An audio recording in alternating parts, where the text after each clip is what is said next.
Hello, everyone, and welcome to the Change Life Destiny Show. I'm Amy Vanderoef, and we are highlighting the greatest and latest when it comes to technology in the space of preventing chronic illnesses, in the space of restoring health, and also in the space of just promoting overall wellness. And our next guest is doing just that. Welcome, Dr. Jerry Tennant, to the show. Thank you. Thank you for having me. I'm fascinated to talk about all of these topics with you. I had the pleasure of speaking with you off camera just a few minutes ago. You are a true pioneer in this space of preventing chronic illness. So thank you so much for sharing your time and talents with us today. Thank you very much.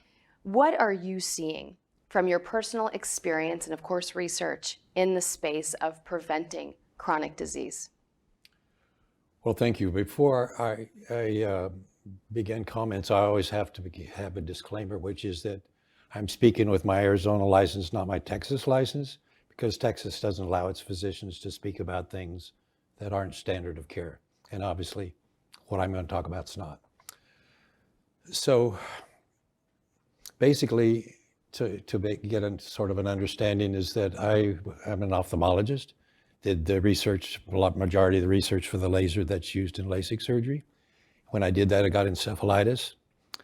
And so I got to where I could only understand things 2 or 3 hours a day, and then like a light switch would go off. Couldn't understand it anymore. So the best doc said, well, you got 3 viruses in your brain, good luck. So I had to make a choice. I either figured out, usually in that 2 or 3 hours, figure out how to get well, or just give it up. So obviously I chose the latter. I was supposed to end my lifetime in the end of 90s, and obviously now at age 82, I've proved them wrong.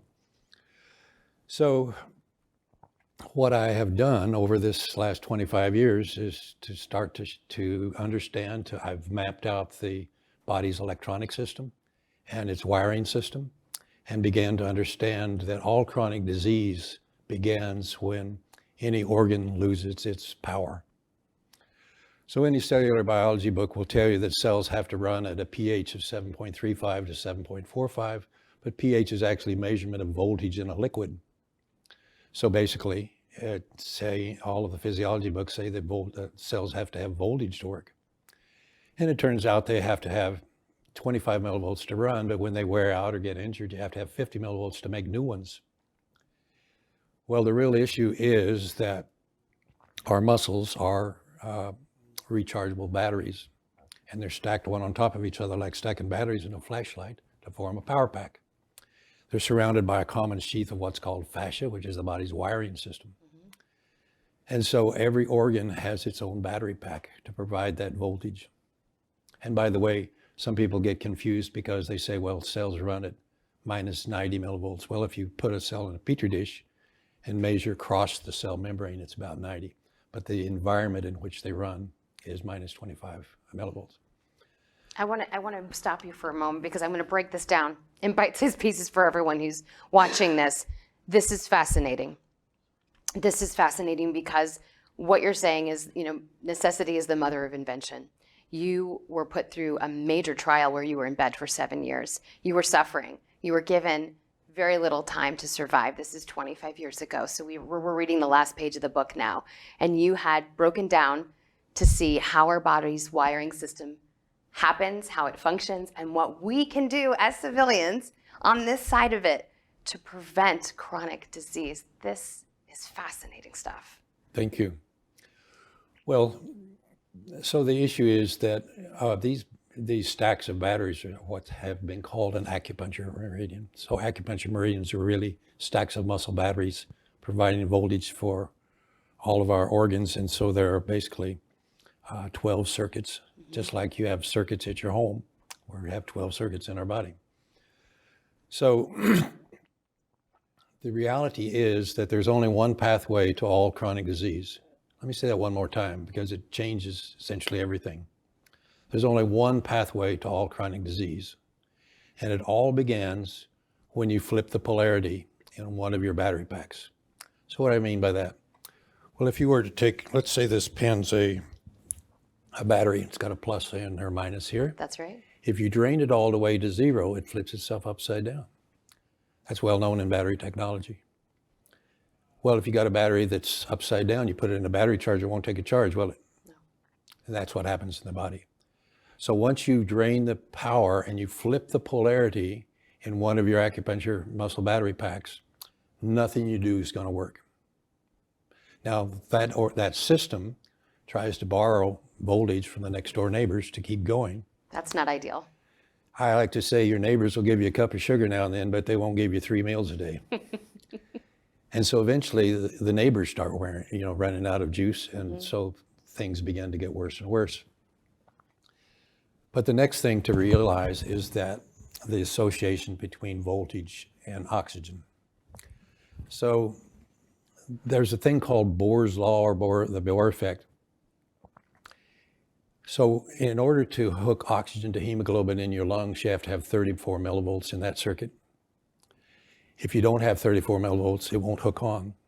And by the way, that's been a major problem over the last several years with all the viral illnesses we've had, because you can put a tube down your throat and pump all the oxygen you want into that circuit or into your lungs. But if there's not 34 millivolts there, it won't hook onto the hemoglobin. And that's why so many people die in ICU with oxygen tubes, is they don't have the voltage in that circuit to attach it. So let me ask you this in closing, because this is a really important takeaway. We can be checking our own circuits and our own polarities. How do we do this?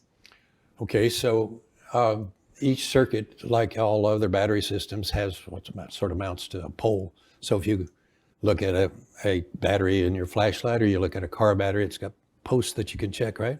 So all of our circuits have posts. So there are several ways to test it, but basically, if you take and show that you're strong, like this, or like this, and then you touch one of those battery packs and you test again, if there's voltage there, you stay strong. If there's not, you go weak. And so it takes just a few minutes to learn where those battery poles are. And so every morning when you brush your teeth, you should check your circuits. If they're on, you're not going to get sick.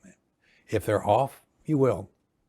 It's like checking your car when you get into it before you take a journey. Yeah, I like to say, how often do you look at the gas gauge when you're driving from here to Chicago? A lot. Well, a lot. So why don't you look at your own, not only gas gauges, but voltage gauges in all your circuits and be sure they're on? So that's such an easy thing to do, but it's such a powerful way to keep from getting sick. And the reason I started to mention oxygen is in 1931, Otto Warburg got a Nobel Prize for showing you cannot get cancer until the oxygen in an organ drops by 60%. And the oxygen levels are controlled by voltage.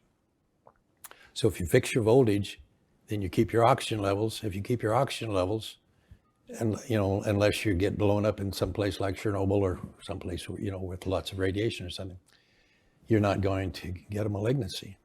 Dr. Tennant, we are very interested in keeping our voltage and our oxygen levels and preventing disease and promoting wellness. And we are just honored that you are a part of the Change Life Destiny movement. Thank you so much for joining us today. Oh, thank you very much. If you want to learn more about what you've heard today, meet extraordinary men like Dr. Jerry Tennant, come see us at our Change Life Destiny conference, and you can find more at changelifedestiny.com.